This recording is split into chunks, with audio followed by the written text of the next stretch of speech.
Bismillahirrahmanirrahim. Assalamu alaikum friends. I am Muhammad Irfan, CEO and founder of world wide consultants LLC. तो आज का हमारा topic है कि जब आप बेलारूस एम्बेसी में जाते हैं अपना वीज़ा अप्लाई करने के लिए, तो आपसे कौन से क्वेश्चंस जो है वो करते हैं.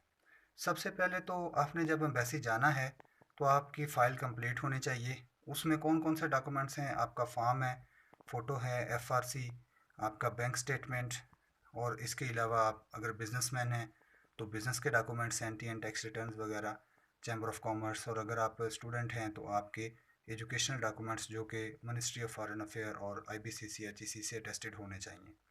और अगर आप जो है वो बिज़नेस विजिट पे जा रहे हैं तो फिर आप डेफिनेटली एज अ बिजनेसमैन जा रहे हैं तो उसके डॉक्यूमेंट्स आपके 100% कंप्लीट होने चाहिए. इसके बाद जो मोस्ट इम्पॉर्टेंट चीज़ होती है वो है इनका इनविटेशन.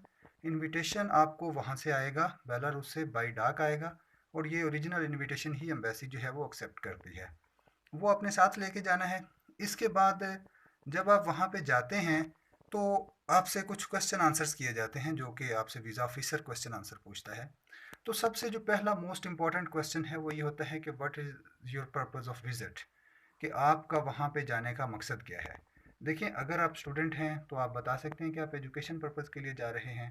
अगर आप बिजनेसमैन हैं तो आप बता सकते हैं कि आप बिज़नेस के लिए जा रहे हैं, कौन सा बिज़नेस कर रहे हैं पाकिस्तान में और वहाँ पे जाके क्या करेंगे.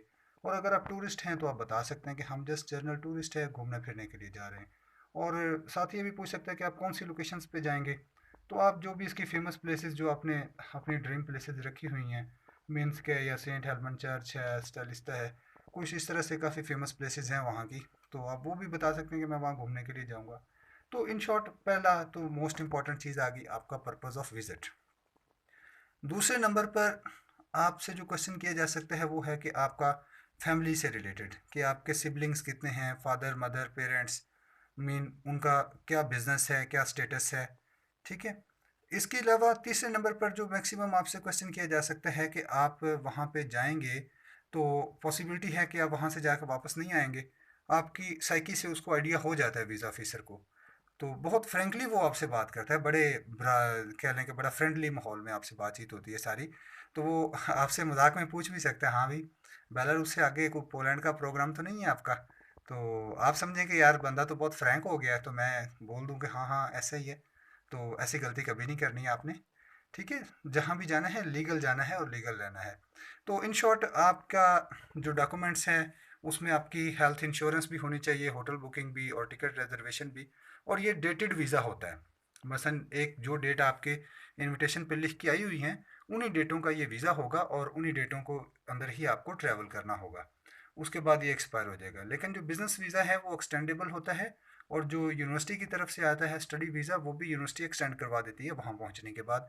उसमें कोई इतनी टेंशन परेशानी वाली बात नहीं है, सेम डे में एक्सटेंड हो जाता है वहाँ जाके.